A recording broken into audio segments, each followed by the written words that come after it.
And so what happens is that usually solar is curtailed, which means that the grid operator says to the commercial solar, get off the grid right now.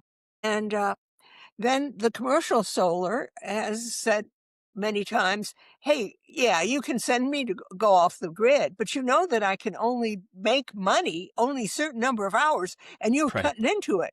So Yeah, yeah. now the solar gets a compensation payment for the time that they're not on the grid. So to some extent, solar is in a win-win situation. They're either getting paid for being on the grid or paid for not being on the grid.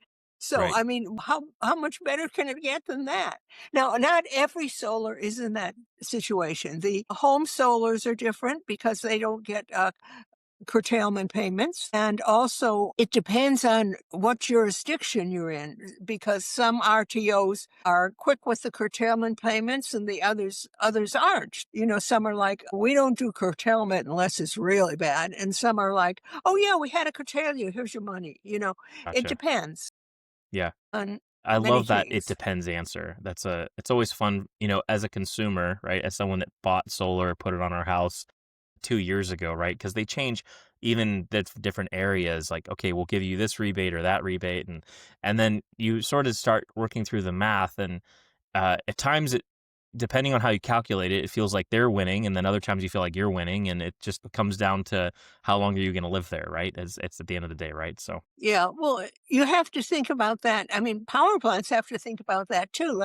No one would, I wouldn't say no one, but I think it's particularly hard to get a new gas plant built, not because it's so expensive or there isn't enough gas, but mhm. because there's this sort of anti-gas movement. And so people are thinking, well, I'll invest in the gas plant, but then they won't let me run it very much. Right. In your book, and I have a copy of it on my desk. It's pretty worn out at this point, but you described yourself as a materials person. And so I thought it was interesting your perspective, and maybe you could share your background and sort of where you came your as far as your approach for writing this book, because it is different than I think somebody that is maybe on the policy side, right? Yeah. So maybe share your backstory, your background on that, and how it led you into writing this book. Well, okay, I'll start by saying I'm a chemist. I have a master's in chemistry and some work toward the PhD in geochemistry. I was very interested in geology, and I was also interested in geothermal energy. So when I got out of school and I wanted to work, what I wanted to do was work somehow in geothermal energy, and I did get jobs in that. I learned how to, corrosion prevention and other things of that nature. Corrosion prevention and pollution prevention are the two big jobs for a chemist in many industries where the output is electricity.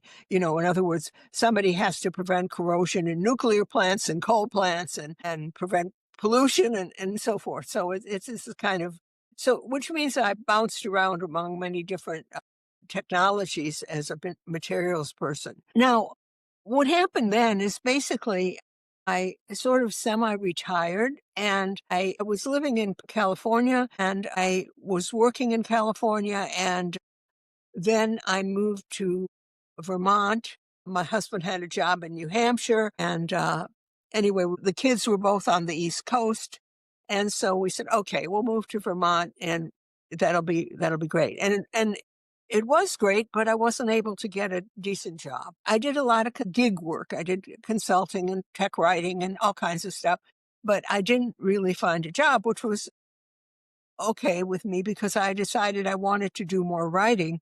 And so I wrote a book.